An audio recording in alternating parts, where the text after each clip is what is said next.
Hello YouTube! Today in the Naughty Librarian I am going over my March TBR list. March is going to be interesting. I've got a lot of great books on deck. I've got some really long books and I've got some normal size books. I've got a lot of fantasy. There's just a whole bunch of good stuff. So let's just like get into the bookish goodness. To start things off, I need to read The Hero of Ages by Brandon Sanderson. This is the conclusion of the Mistborn trilogy, and I've read the first two books, and I have been putting this off for too long. I don't know why I've done it. I actually really enjoy this series. The world building's really cool.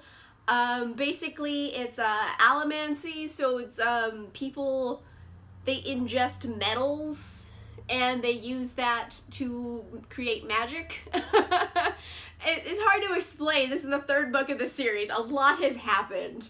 So, allomancy, they're overthrowing an evil empire, and all that jazz, political intrigue, la la la, and magic. Anyway, this is the conclusion of the series, and I really just want to read it. It is intimidating because it's so long.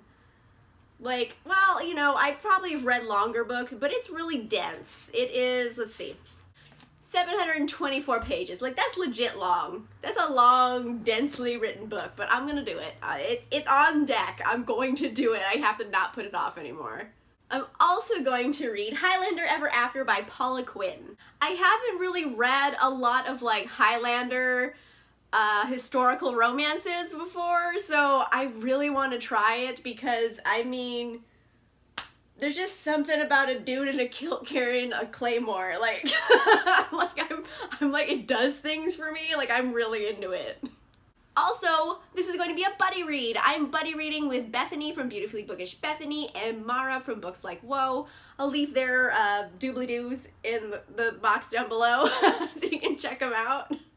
Guys, I swear I didn't drink a lot before this video. It's just my words and my brain, they're not like syncing properly. It also might be because I'm befuddled by this guy in a kilt. There's multiple reasons why I can't speak.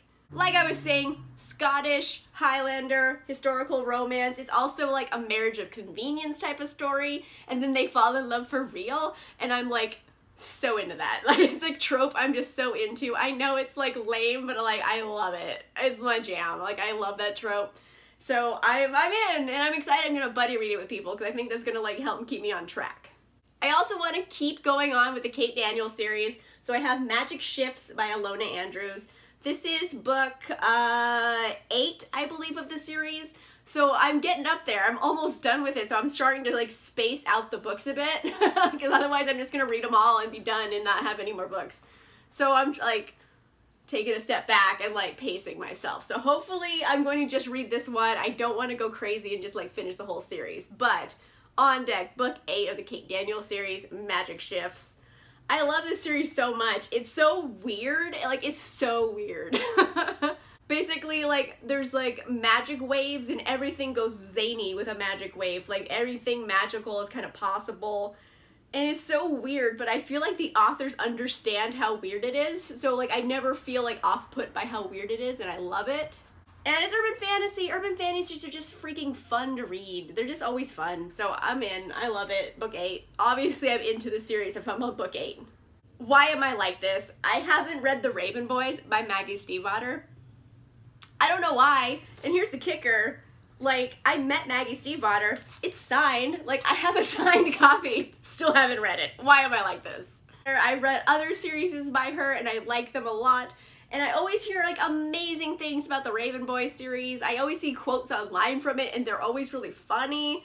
So I'm like, okay, like, it's the month. Like, it's gonna happen now. Like, I don't know why, I just feel like this is kind of like a Marchy cover. Even though it has like cool tone blues and stuff, you'd think winter, but I'm feeling March. Like, I feel like I get March vibes out of it. I don't know, maybe I'm weird, but I feel like it's a very Marchy cover. That probably makes no sense. But anyway, The Raven Boys by Maggie Stiefvater. I have been dying to read this for so long, and I'm finally just saying, like, okay, now is the time. I'm doing it. I'm doing it now.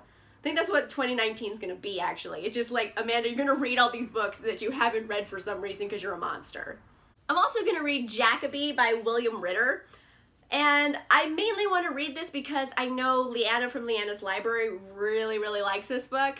And you know what? She doesn't usually steer me wrong. Like, her recommendations for me are usually pretty spot on. And then I like text her while I'm reading it because I have no chill.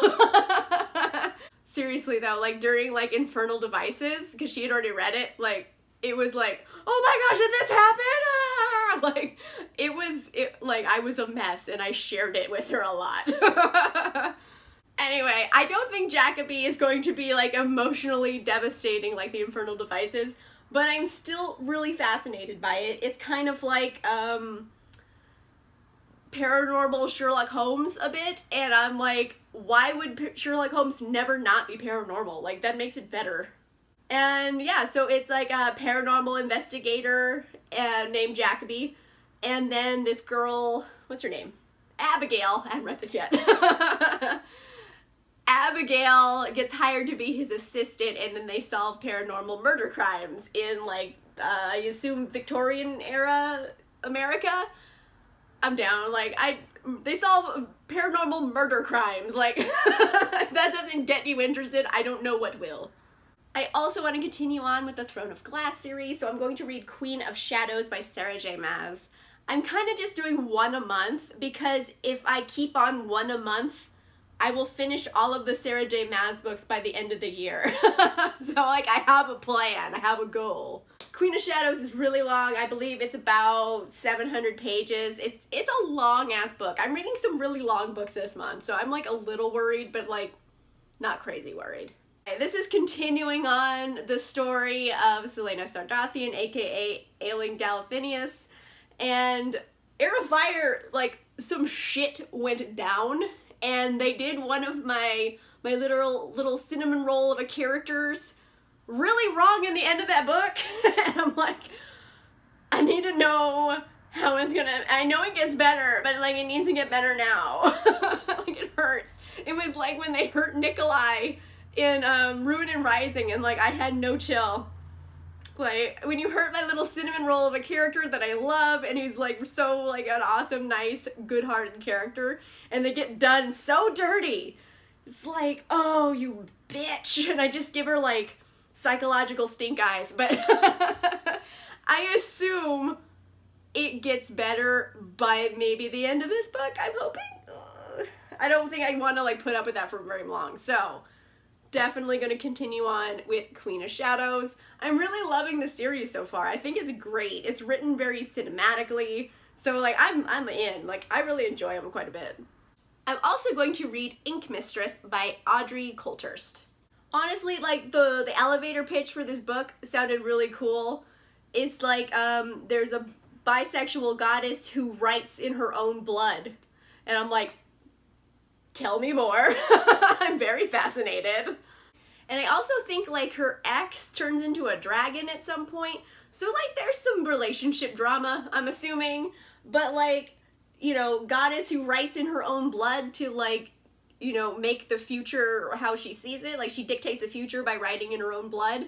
And I'm like, all right, please, like, give me this story. This sounds like an amazing story. So I really, really want to try this one out.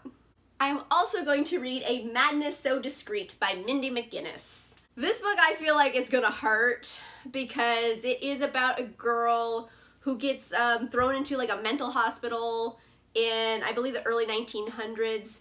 And I mean, for a woman, it really wasn't all that hard to get thrown in a mental hospital. Basically, if someone was willing to pay the money to keep you there, you were sent there. Like, it wasn't a great time for ladies. And I believe she is sent to this mental hospital because she winds up pregnant, and I'm assuming not for good reasons. So I feel like this is gonna be very dark, but I feel like I'm gonna like it a lot because it's also, Mindy McGinnis writes these really like vicious feminist novels that I'm like into. So I really, really want to read this. Also, funny story. That wasn't the funny story. Neville decided to stab me in the head.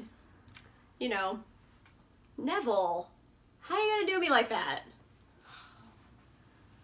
Well, like I was saying, I have 2 copies accidentally. I bought one on Book Outlet. I was like, oh wow, find, yeah! And then I was looking for a place to put it on my shelf. And I was like, oh, that looks like a good spot. And it was because I had another copy in the spot where I was going to put it. So obviously I had that same thought process before and I forgot about it. So I'm going to do a giveaway for one of these copies. Please follow me on Instagram because I do giveaways, and like, who doesn't like free stuff? So yes, I will do a giveaway for Madness SoDiscreet. So follow me on Instagram. It's coming. I am also going to read A Sorrow, Fierce, and Falling by Jessica Cluse. This is the conclusion of the Kingdom on Fire series, and gosh darn it, do I love that series. It's really good. Elevator pitch is that there's interdimensional monsters roaming the English countryside, and sorcerers have to, like, defend the kingdom. Yeah, so I mean, as a premise, dope. I really like it. In this one, we're following Henrietta Howell, who everyone thinks is the chosen one, because apparently there was going to be a female sorcerer who's going to come along and she'll, like, kill the monsters. Everyone thinks it's Henrietta. The problem is, it is totally not Henrietta. Like, she's like, you know, I'm not like the chosen one, but I'm gonna pretend I am, otherwise people are gonna be like mad. So it's kind of playing with the chosen one trope, and it's also like witty and pithy, and it's like cool monsters and awesome magic battles. It's a really great series. Dope title, Sorrow, Fierce, and Falling. Like, that is an amazing title. And I'm really excited to finish the series. I'm kind of bittersweet though, because I don't want to finish it because there's still more. But like, I do because I love it, so it's like, ah! Do you guys feel like that? I'm pretty sure that's like a common bookish thing where you're like, I don't want to finish a series, but like, I want to finish a series, so I don't know.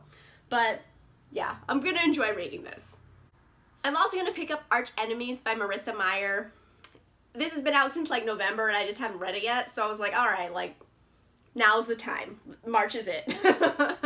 This is book 2. It follows her other book, Renegades, so it's kind of about like superheroes and arch enemies, so super villains, superheroes, and this world where they both exist. So it's kind of interesting seeing a world where like supervillains and superheroes are like part of the norm, and it's Marissa Meyer. So I really loved the Lunar Chronicles. It's dope. It's probably one of my favorite series. Like, I really love that series. I haven't, like, found the magic again.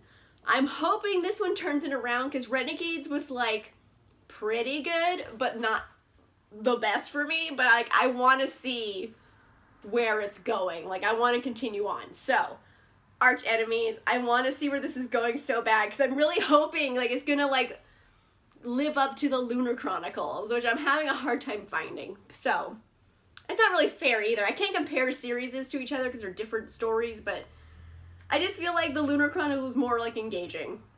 There, I said it, okay? I said it. But I'm giving this a fair shot. I want to continue on. Closing out the month, I'm going to read 2 books by Leigh Bardugo. I'm going to read The Language of Thorns and King of Scars. Mainly because I can't wait anymore to read King of Scars. I need it now. Like, my body hurts that I haven't read this yet. And I wasn't going to read Language of Thorns right away, but then someone told me there's little bits in here that enrich King of Scars and you should read it first. So I was like, fine. So I'm going to read this first.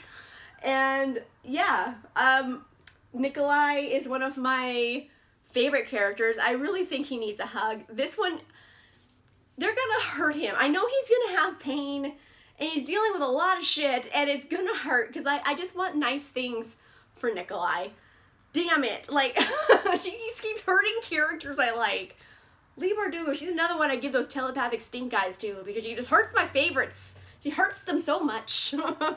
I'm a bit attached to Nikolai, so I really want to read King of Scars, and in order to have the best experience possible reading King of Scars, gotta read Language of Thorns. Language of Thorns is kind of a collection of short stories and folklore fairy tales that take place in the Grishaverse series, and also the illustrations. Sorry, Nikolai, I'm gonna put you down. This is full of, like, illustrations, and it's just beautiful, like, artwork-wise. Like, dang, look at that. Like, look at that. It's just gorgeous in general. So, like, yeah, and it's really short. Like, I'll knock this out. It's just, like, fairy tales. But I do want to have, like, the richest experience possible because, like, I freaking love this series now. Like, I wasn't sold completely on Grisha, but then I read the Six of Crows duology, and I'm like, I'm in forever now. So, I'm very excited to get to those. Also in March, I'm going to be reading one more book, but I'm not sure what it is yet because it is going to be the book of the month for the Wicked Spirits book club. This is a book club I'm in with Brandy from Brandy Danae's Bookshelf and Lauren from the Novel Lush. I'll leave links to their channels down below. And every month we do a live show for the book we picked. And the book we picked in February was Certain Dark Things. And I believe we are doing our live show on March 10th. I'm not sure what time yet, so do follow me on Twitter and Instagram and follow the book club on Twitter, which is @BookSpirits, because we will announce the exact time for the show. Also, the show is going to be on my channel, so you're in the right place for it. You know where to be on March 10th. Also, there's a Goodreads page where you get a vote on the book we read every month, so I will leave links to that down below. There's going to be a lot of stuff linked down below, so please check it out. Alright, so March is going to be fun. It's going to be a fun reading month. I'm really excited about the book picks I have. They're good March books. I feel like it's going to be a good reading month. I picked like excellent books. I'm not really concerned about any of them. I don't think any of them are like I'm iffy about. Like I'm in. I think these are all going to be good. Let me know in the comments down below. Have you read any of these books? Which ones are your favorites? Which are your least favorites? Do you want a buddy read? Let me know down below. If you like this video, make sure you give it a like. And if you want to see more videos, make sure you subscribe. And I'll see you guys soon. Bye.